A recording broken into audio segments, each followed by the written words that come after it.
It's a bit difficult to give a short lecture for general audience, and general audience in which the majority of people are experts in the field, and not to bore those experts.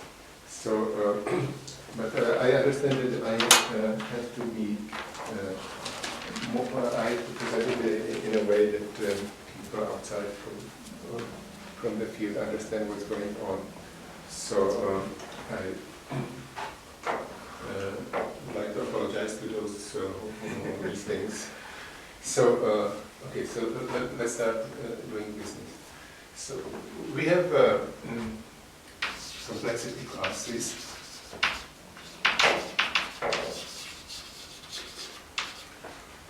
So let's say some complexity class C, and then on the other side we have first order theories, in which we try to express reasoning that uses concept of the complexity captured by the complexity class.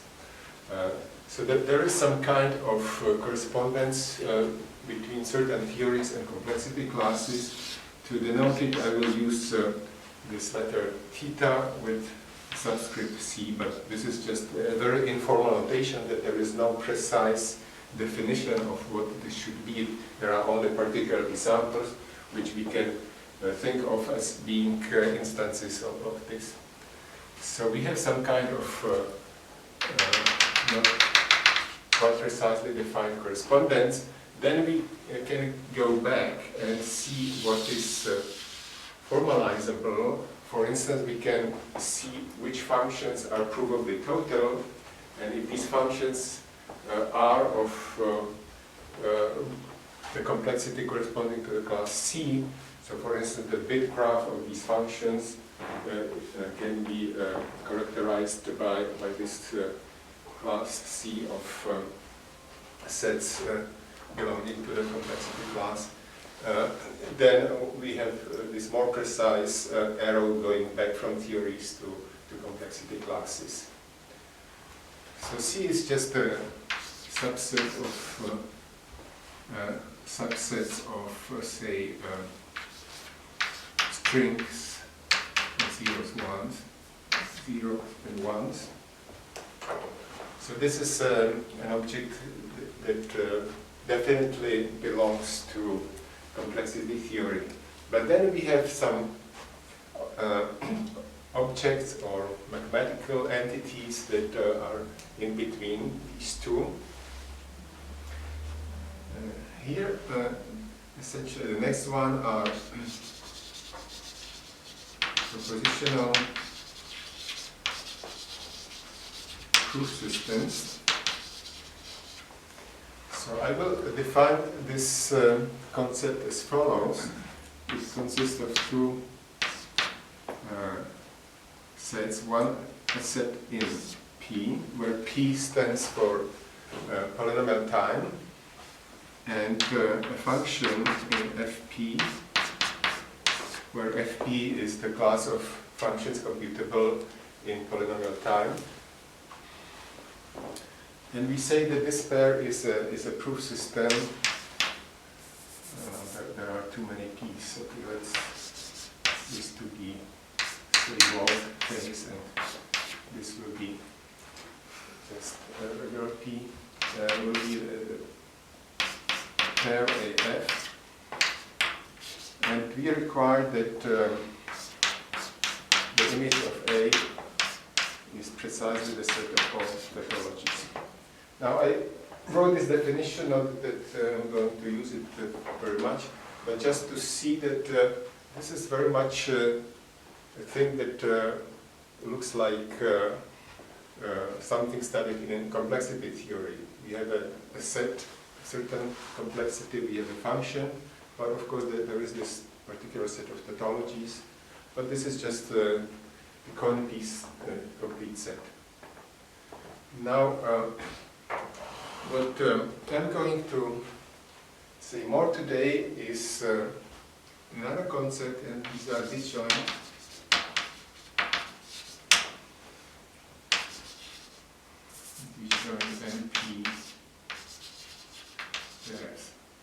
So these are just sets. These are just pairs consisting of sets in NP. So it should be phase NP, which are disjoint.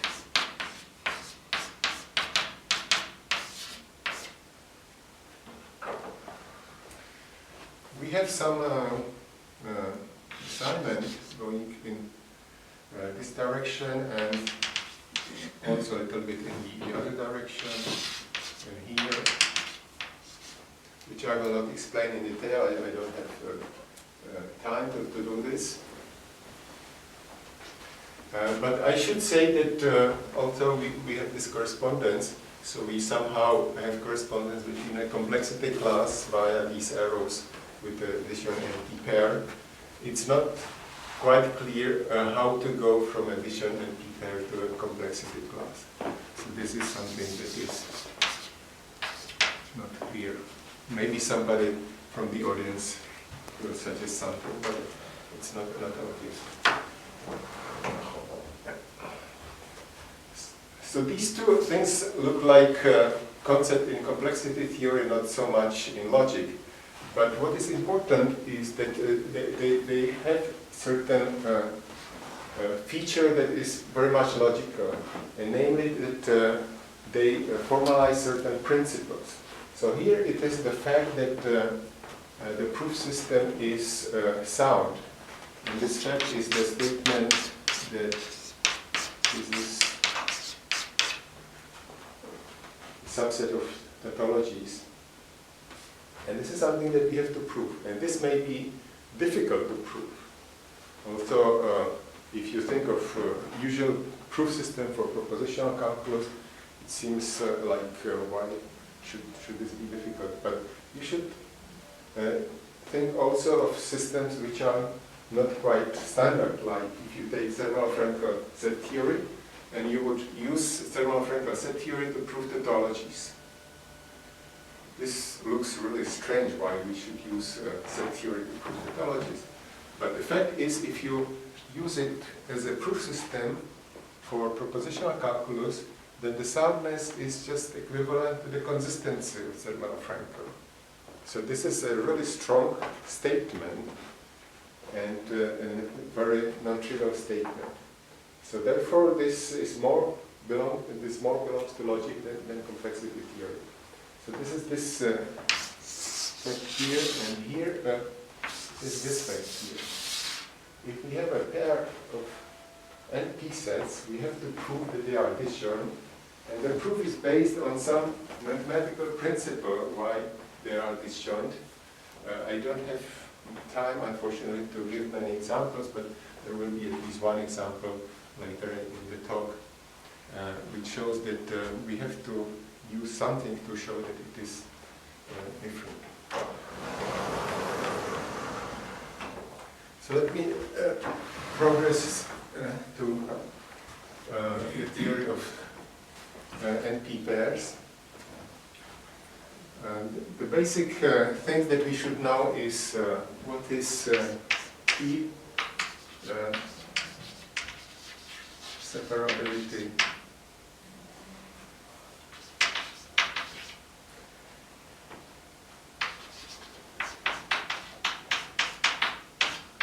So this just means that we can separate these two sets by a set in P. Or in other words, that we have a polynomial time computable functions that is 0 on one set and 1 on the other set. So in that case, the pair is easy. We can distinguish what is in A0 from what is in A1 by a polynomial time algorithm. We can think of it also as a promise problem. The promise problem is that you only get elements from A0 or A1. And then, if you have a polynomial time algorithm for this promise problem, then this is exactly the polynomial separability. The second concept is reduction. So say A0, A1 is reducible to B0, phi1,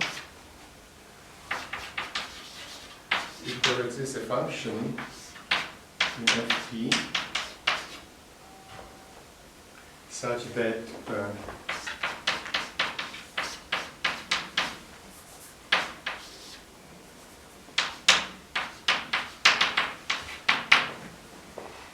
maps A0 to B0 and A1 to B1.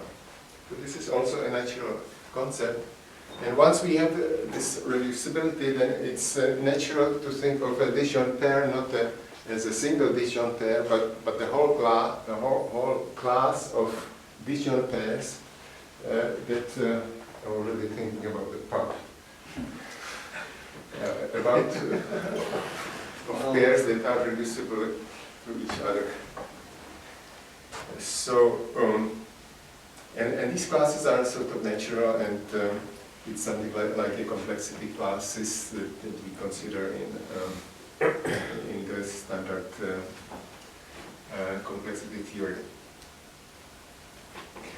Now, what is now the relation between propositional proof systems and Disjoint NP-pairs? So I will explain only this mapping. There are actually two ways to associate a natural disjoint NP-pair to a proof system. But let me just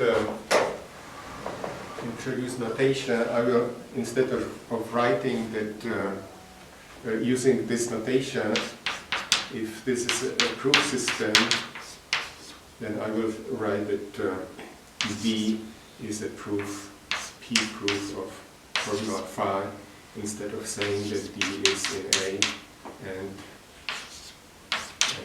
D is phi. So I didn't say that this function f, this is the set of proofs, and the function f tells you what formula is proved by the proof A. So this is a bit artificial, but therefore I will switch to this notation.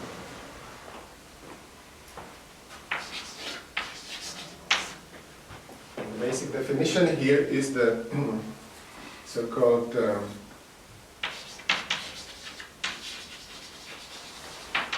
canonical pair of a proof system T.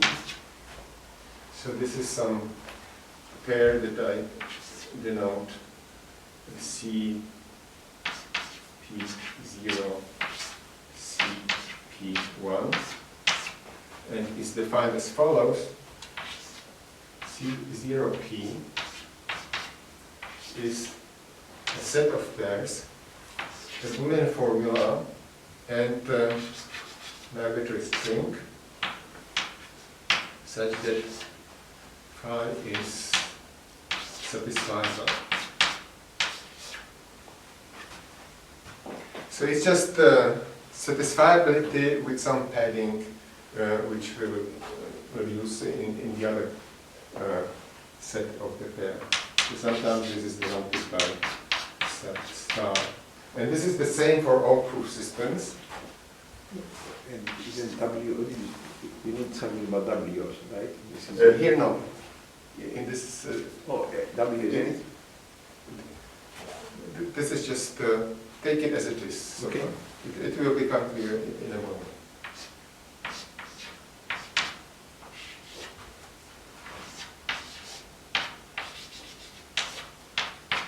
So the pairs, the idea is that these pairs are sort of difficult to distinguish. So they should have the same structure, a formula and a string.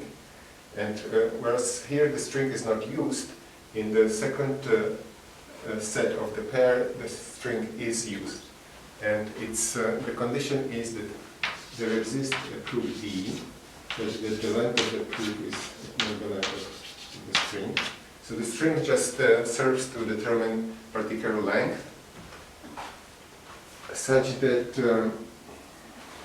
D is a proof of P proof of the negation of phi.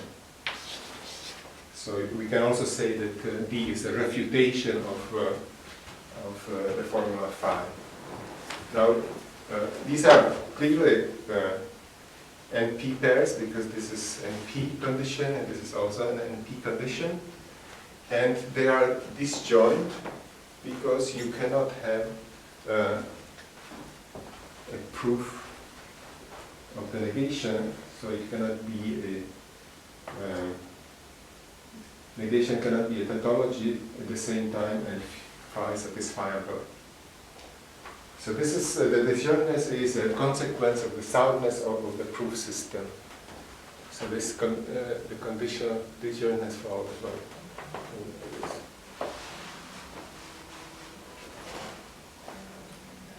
What I want to mention here today is the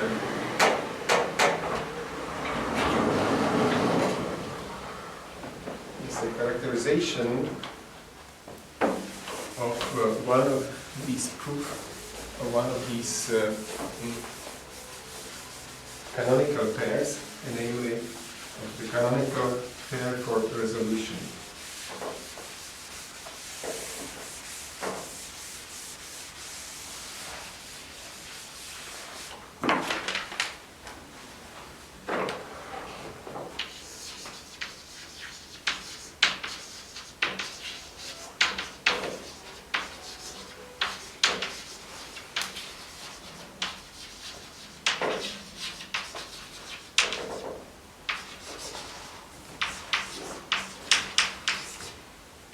So resolution is a proof system that I don't have to introduce. Everybody knows there are many lectures about it. And this is a sort of basic system, a kind of minimal system that is studied in proof complexity. Now what I'm going to talk is a work in progress which we do with Neil. And it's a sort of mathematical characterization or mathematical representation of this pair, in the sense that we will define a different pair of disjoint sets, but which is equivalent with respect to reductions. So if we consider of pairs rather as classes of interreducible NP-pairs, then we will find a representative of this, which is sort of more natural than the definition. Now, why is this interesting? So one thing I can mention here, if I wrote, say, a grand proposal with the name. Excuse me, will you explain the pair or not? Sorry? Will you talk about the pair, the mathematical one? Not yet. Not, okay, but eventually. Eventually. Okay. But first I explain why it makes sense to talk about such things. So if I wrote a grand proposal with the name Syntax and Semantics, I would argue as follows. So what logic did as the first step was taking mathematics and trying to find syntax, logical syntax for mathematical concepts. So this was the first thing that logic had to do. But then in logic, there were other, as logic developed, it also came to problems which are sort of mathematical problems, but they are stated in this language of logic, which are very syntactical language. And what we want to do is go back from these syntactical definitions to something that is more mathematical and that is possibly, might be possible to handle better and to get some idea of what's going on in a better way. To give just one example, because there is not much time, consider the theory of NP completeness. So Cook and Levin observed that there are NP complete sets, and you can define an NP complete set simply by taking pairs of Turing machines and inputs and polynomial time bounds, and this defines an NP complete set. But what was interesting then, that Karp took this and found the reduction of, I don't know how many, it was 4 or 5 problems. 21 problems. 21 did.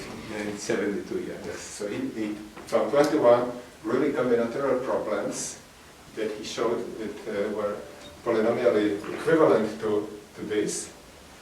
And then it became clear that this is a kind of problem that is really mathematical. It's not just something that computer scientists would be interested in, and it also shows that it's probably very difficult to prove that P is equal to NP, because we have different problems that look very, very different, but they are equally hard, and we don't know in each of these cases how to handle it. So what is the characterization? The characterization is based on a two-player game, which is defined roughly as follows. We have a directed acyclic graph with some nodes, which I will draw as clouds. And it has out degree 2, except for the terminal nodes.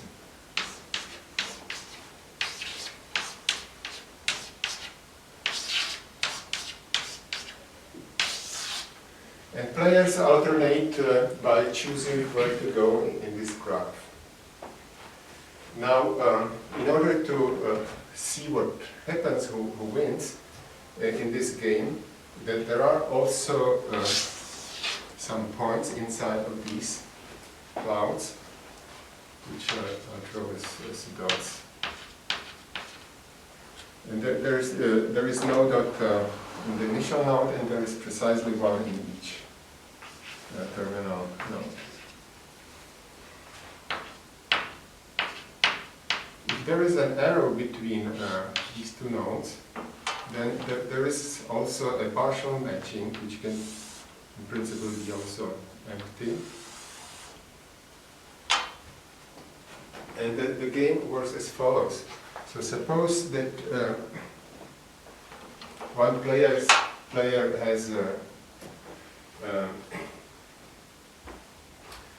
black pebbles and the other has white pebbles. At each time of the game, the points are covered by these pebbles. So that there are 3 white pebbles and 3 black pebbles here in this case. And now suppose that black is to move and he decides to go to this node. Then what happens is that those black pebbles that are connected by this partial mapping are moved to the next node, and everything else is claimed by the other player. So these others become white.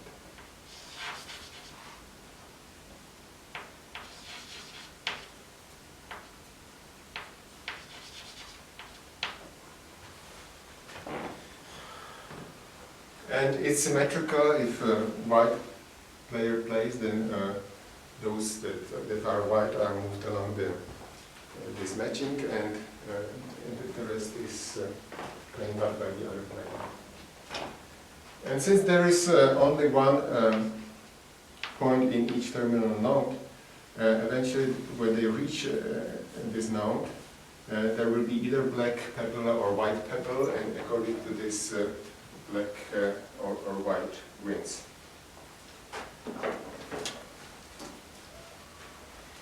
Now, and what is this Disjoint NP-pair?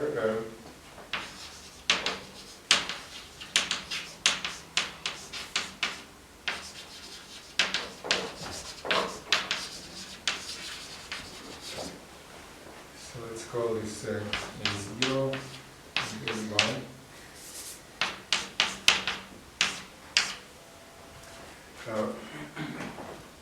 The natural thing would be to expect that A0 will be the games in which say white pebble has a winning strategy, and A1 those in which black player has a winning strategy.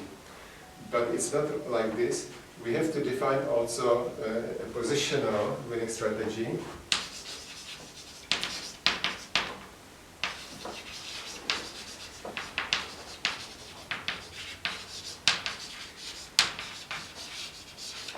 A positional winning strategy is a strategy that ignores what are the pebbles in a given node. So because it's a deck, the players may arrive to a particular node in different ways. So it may happen that different pebbles are at this node. But if the strategy is positional, then it should ignore it, and it should just tell the player whether he should go right or left. So this is the positional strategy. And one can give examples of the game where neither of the players has a winning strategy, a positional winning strategy. Of course, they always have a winning strategy in the usual sense, at least one of them. So this pair, the union of these two sets will not cover all games, but it will be just two disjoint subsets of this. Now, as I described this, it's not obvious that it is that these sets are actually NP. So this requires some small argument to prove that they are NP. That they are disjoint is immediate because of the standard things in finite games that only one player can have a winning strategy. Well, I'm afraid my time is over. I should finish. So that's all. Maybe 5 minutes. So start a little bit late. Oh, okay. So, what should I say more about it? Yes, I should say something that was in the title and the abstract, which was the thing about automatizability.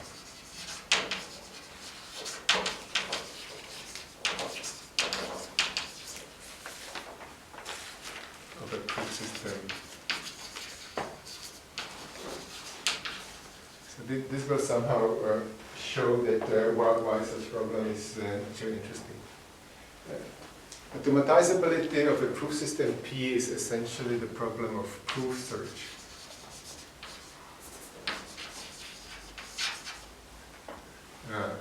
And it means, suppose we are given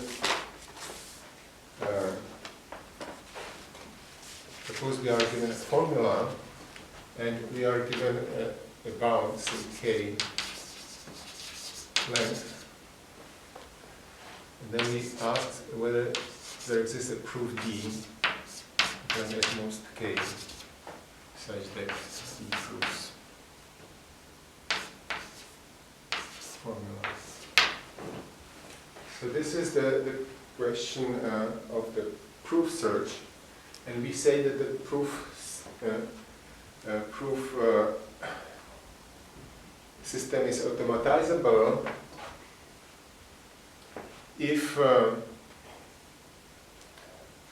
given phi and given k, if such a proof exists, then maybe we will not find a proof that is indeed shorter than k, but we will find a proof that is at most polynomially longer than k in polynomial time. So let's imagine that you are proving, doing say automatic theorem proving, and now you have a proposition that you need to prove, and you use resolution, and you have some reasons to believe that the proof is short. So can you find a proof, a resolution proof that is so short? So this is not clear, and it was shown by Aleknovich and Razborov that assuming a certain conjecture from parameterized complexity, that resolution is not automatizable. But then there is a question of weak axiomatizability.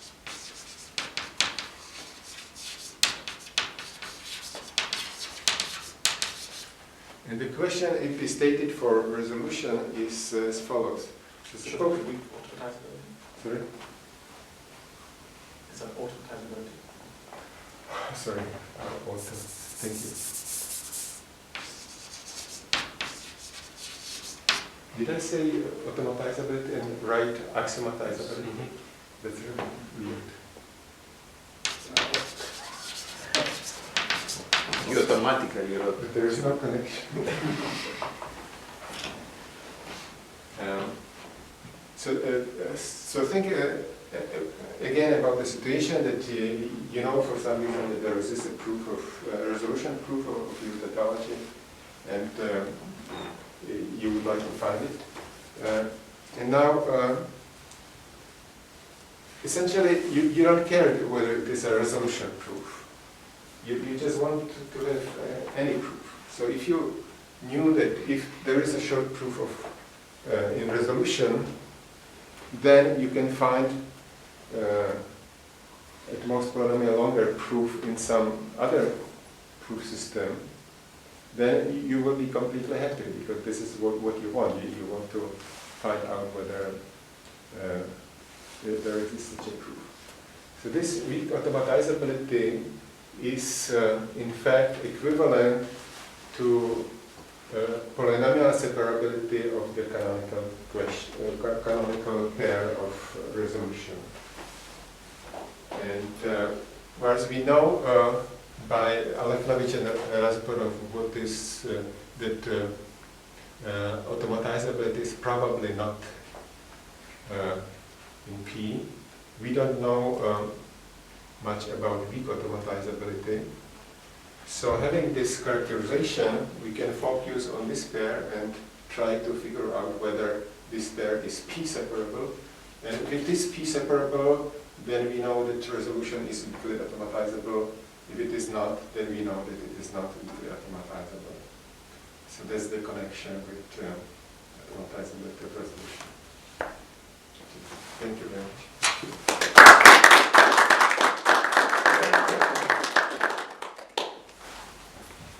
Are there any questions? Could you say something more about the characterization? I missed somehow the connection of the game with the resolution. How is this tree constructed? You're looking at all possible. So consider this two sets. So one set consists of all games in which Yes. white player has a winning strategy, A1 all game in which black player has a winning strategy. So what we claim is that we have a mapping, we have the reduction from A reduction, not to this. from this to this, and vice versa from this to this. Oh, I see. I see. So that this is sort of a reduction in the sense that you define reduction between pairs, right? Right, right. Ah, okay.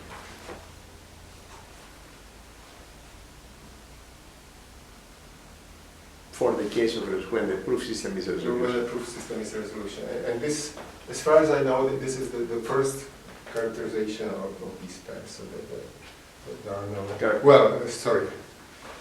Maybe if we have... no, for canonical pairs, I think that this is the first one. For some other pairs, there is essentially just if they are polynomial separable, then this characterization is simple. But otherwise, not.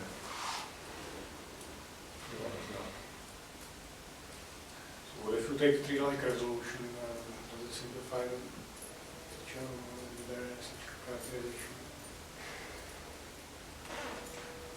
Resolution. Excuse me, to your question again, if you take what? Tree-like resolution Tree-like for resolution. So tree-like resolution is known to be weaker than resolution.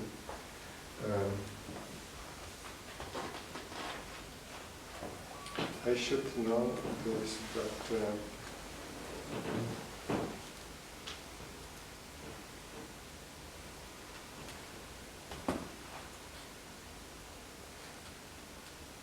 My guess is that the canonical pair is the same, but now The tree-like resolution is quasi-polynomial automatizable, so it shouldn't be really, unless, is it quasi-polynomial? yeah.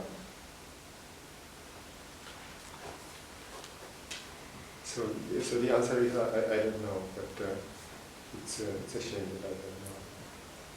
I should know. So no pub, you go to library. The rest of us will go to pub. Yes. How hard is it known how hard it is to certify that there's none of the players have a what do you call it? Positional organization. Yes, I mean so if that was in P, for example, then actually these disjoint pair and something to determine the game would be NP intersection co-NP. So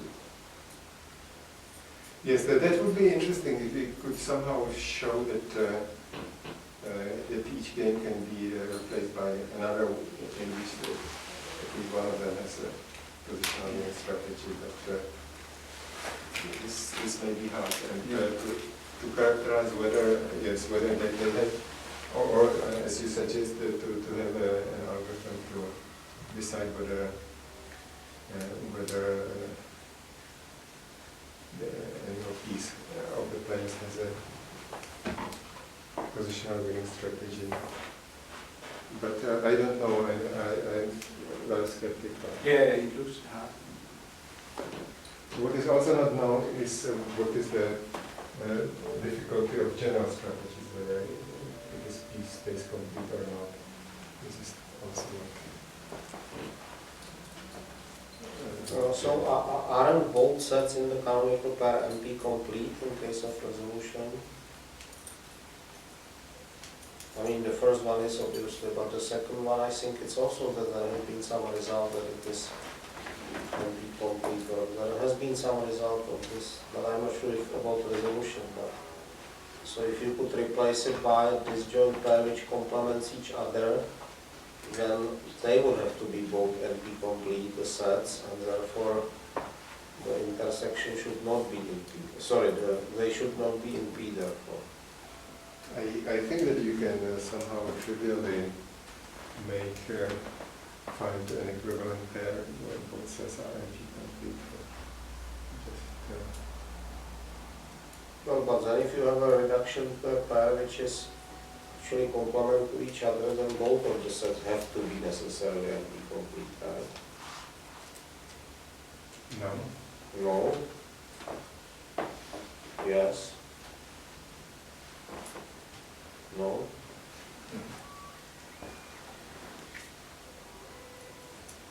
I don't think so. Okay. Okay. But This is sort of, if this second set in the canonical pair for resolution is NP complete, doesn't it actually imply that the resolution is not equally automatizable unless P equals NP? Why? I mean, surely you can have some. Well, I mean, so Well, I mean, take an NP set on odd numbers and another one on even numbers, so it's easily polynomial time separable and it's not contradiction with anything. Because they are not complement to each other.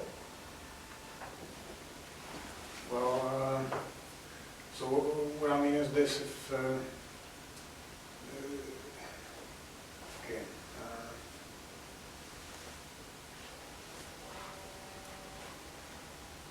I'm not quite sure how I do it. Oh, never mind. yes, so this concept of reduction and p-pairs is something that behaves differently from what we are used to in the case of polynomial reduction between sets like in NP-complete pairs. One has to be careful of.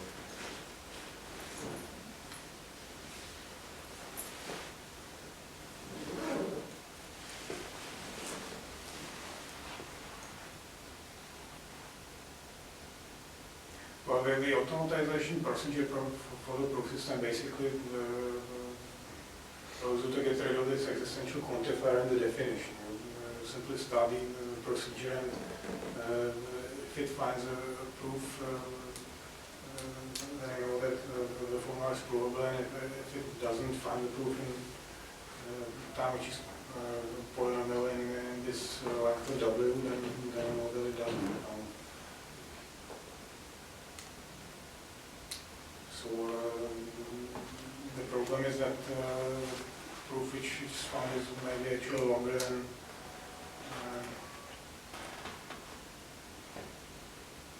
the minimal one, but Well, you may find a proof which is, let's say, has twice the size of the length of W, and you know nothing. You don't know whether the pair is or is not in the canonical model.